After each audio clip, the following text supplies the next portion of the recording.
विधानसभेच्या जागांवरून महाविकास आघाडीमध्ये वाद होण्याची शक्यता। विधानसभेच्या 5 जागा लढणार असल्याची विश्वजित कदमांची घोषणा। लोकसभेत सोसाव्या लागलेल्या त्रासाचं लवकरच जाहीर सभेतून उत्तर देणार, विश्वजित कदमांचा इशारा।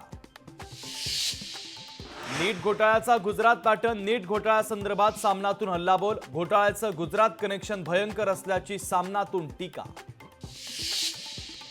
नीट परीक्षा आयोजित करताना कोणताही गैरप्रकार किंवा अनियमितता खपवून घेणार नाही, केंद्रीय शिक्षण मंत्री धर्मेंद्र प्रधान यांचा इशारा।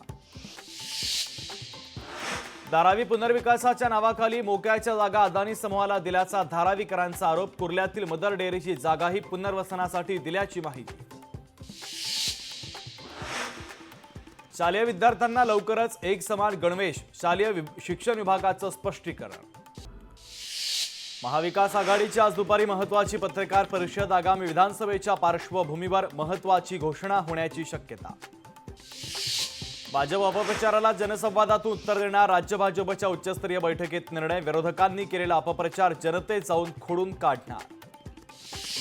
ओबीसी आरक्षण बचावासाठी लक्ष्मण हाकेंचं आंदोलन। आंदोलनाचा 3रा दिवस असून वडीगोद्री येथे उपोषण। बोगस खतं बियाणं विक्री होता कामा नये, जालन्यात सरकारी अधिकाऱ्यांना लोणीकरांनी खडसावलं।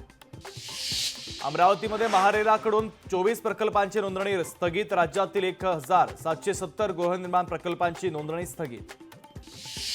छत्रपती संभाजीनगरमध्ये महापालिकेच्या 40 आरोग्य केंद्रांपैकी 39 केंद्रात अग्निशमन यंत्रणेचा अभाव। अग्निशमनच्या फायर ऑडिटमध्ये धक्कादायक प्रकार उघडकीस।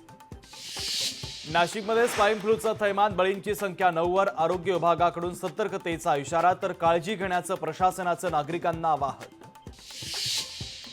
भाज्यांच्या दरामध्ये 5 ते 6 रुपयांची वाढ। आठवड्यापासून बाजारात भाज्यांची आवक घटली। कोबी, काकडी, कोथिंबीर महागली। जळगाव जिल्ह्यात 15 दिवसांपासून वादळी वाऱ्यासह पाऊस। वादळी पावसानं केळी बागा झाल्या उद्ध्वस्त। कृषी विभागाच्या वतीने पंचनामे करण्याचं काम सुरू। देऊळवाडा येथे मुसळधार पावसामुळे केळी पिकांचं मोठं नुकसान। खासदार बळवंत वानखेडेंनी केली शेतकऱ्यांच्या नुकसानीची बांधावर जाऊन पाहणी। सिक्कीममध्ये मुसळधार पावसाचा कहर, 6 पेक्षा अधिक जणांचा मृत्यू तर 1200 पेक्षा अधिक पर्यटक अडकल्याची माहिती। प्रशासनाकडून नागरिकांना सतर्कतेचा इशारा। उन्हाळी सुट्टीनंतर आजपासून राज्यभरातील शाळा सुरू। श्रीवर्धन तालुक्यातील जसपी गावात बँडबाजा वाजवत विद्यार्थ्यांची मिरवणूक काढत जल्लोषात स्वागत। अभिनेत्री रवीना टंडनच्या विरोधात गोरेगाव पोलिसांमध्ये तक्रार दाखल। मोहसिननं अर्ज देऊन केली एफआयआरची मागणी। देशाप्रमाणेच परदेशात देखील मोठ्या उत्साहात शिवराज्याभिषेक सोहळा साजरा। अल्मेरे महाराष्ट्र मंडळाच्या वतीनं सोहळ्याचं आयोजन।